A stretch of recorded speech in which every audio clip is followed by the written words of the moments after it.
السلام علیکم۔ ہمارے چہرے کی جلد پر مختلف قسم کے داغ دھبے جو ہیں اور نشانات جو ہیں وہ نظر آ سکتے ہیں، اور یہ عمر کے ساتھ ساتھ بھی بنتے ہیں اور ینگ ایج میں بھی اور کسی بھی ایج میں یہ نظر آتے ہیں۔ تو یہ ڈائگنوز کرنا اور ان کو ڈیفرینشیٹ کرنا بڑا ضروری ہوتا ہے کہ یہ کس قسم کے داغ ہیں، کون سے نشانات ہیں جو بن رہے ہیں، کیونکہ اس کے بغیر آپ اس کا جو درست علاج ہے وہ نہیں کر سکتے۔ تو تھوڑا بہت اس کو میں ڈیفرینشیٹ کرتا ہوں تاکہ آپ سمجھ جائیں کہ آپ کو کس قسم کے چہرے پہ داغ ہو سکتے ہیں۔ اگر ایک ینگ بچہ ہے، چھوٹی عمر کا بچہ ہے اور اس کے چہرے پہ سفید دھبے آ رہے ہیں تو یہ پیٹریاسس ایلبا یعنی ایک سمپل وائٹ دھبوں کی بھی بیماری ہو سکتی ہے اور یہ وٹیلائگو بھی ہو سکتا ہے۔ تو یہ اب ڈاکٹر کا کام ہے ڈائگنوز کرنا۔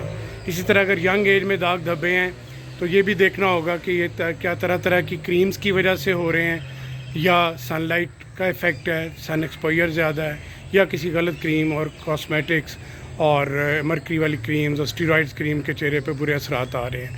اگر چہرے پہ ریڈ قسم کے نشانات اور چہرہ ریڈ ہو رہا ہے تو یہ بھی دیکھنا ہوگا کہ کیا یہ سمپل روزیشیا ہے یا یہ بھی مختلف قسم کی اسٹیرائڈ کریمز کے بیڈ ایفیکٹس ہیں۔ تو یہ بھی ڈاکٹر ڈائگنوز کر کے آپ کو بتائے گا۔ اگر چہرے پہ بلیک نشانات ہیں تو وہ بھی مختلف سیریس ڈیزیزز کے نشانات بھی ہو سکتے ہیں۔ ہو سکتا ہے اس پیشنٹ کا لیور کی پرابلم ہو سکتا ہے وہ انیمک ہو، ایس ایل ای کا پیشنٹ ہو، کوئی اور اس طرح کی انٹرنل بیماری بھی اس کی ہو سکتی جو کہ اس کے چہرے پہ اس کے نشانات اس کی وجہ سے اپیئر ہو رہے ہیں۔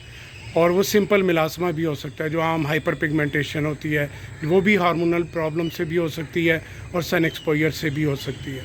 تو کسی قسم کے بھی اگر آپ کے چہرے پہ سپاٹس ہیں، داغ ہیں، تو پریشان نہ ہوں، ڈاکٹر کو، اسکن کے ڈاکٹر کو ملیں، ڈائگنوز کروائیں، اور اس کا جب صحیح ڈائگنوز ہوگا تو اس کی صحیح ریزن اور اس کی کاز کا پتہ لگے گا تو اس کا علاج کرنا بہت آسان ہو جاتا ہے اور پھر وہ ایسا ایسا ٹھیک ہو جاتی ہے۔